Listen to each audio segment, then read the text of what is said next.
We're here today at the grand opening of the Cottonwood Field Station Laboratory and Tri-County Ag Day, and I'm with Chad Mackay, the president of El Gaucho Hospitality, and to talk a little bit about what some of the things are that he does in his business to build the reputation of beef as a high-quality protein.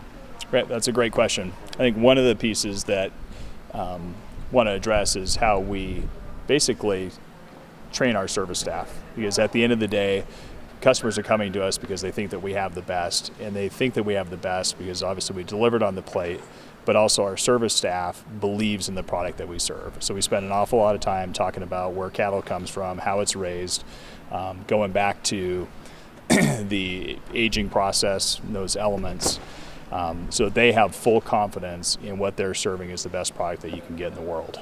Okay. And do you actually take some people out to ranches and show them what the operation consists of?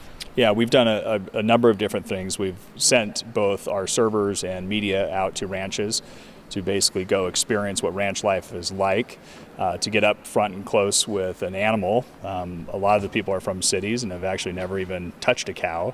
And so what they hear is directly from the ranchers and the families that make our meat and make the meat, beef. And once they hear those stories and they realize how much goes into it, it's just another sense of pride that they're serving the best. Thank you. Also, what are some of the things that producers can do to get the type of product that you really need to have to serve in the high-end restaurant industry? That's another great question, and obviously the industry has really done an incredible job of providing that so far.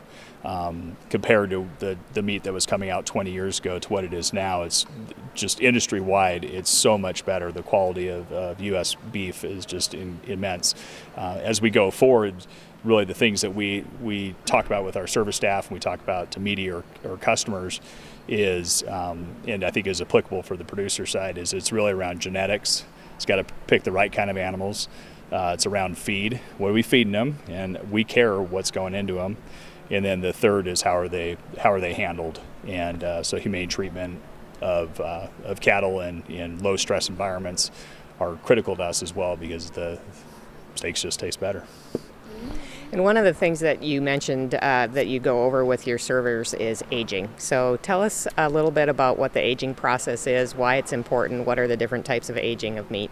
Yep, I think consumers look at a typical menu and they see aging, and so they'll see 21 days or 28 days.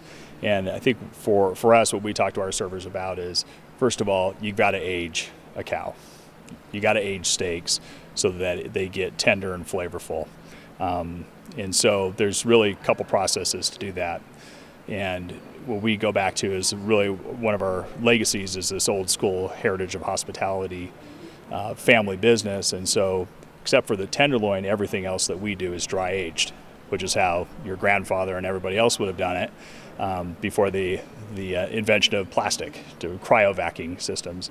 And so for us, what we love is we love a dry aged steak, basically bone on, where we age that for 3 to 5 weeks. And what that really does is it really intensifies the flavor of the beef and provides a nutty flavor to it instead of what I would consider a more acidic flavor. We think it's a superior way to do it, and it costs more to do. And certainly most people don't have it that way, but we think it's well worth it. And the other important thing about aging is what? The tenderness? Both tenderness and flavor. And that's why some people will go and buy it. They'll pay money at maybe a grocery store or somewhere else, and they'll maybe buy prime, but it won't be very tender, and that's because they haven't actually taken the time to age it.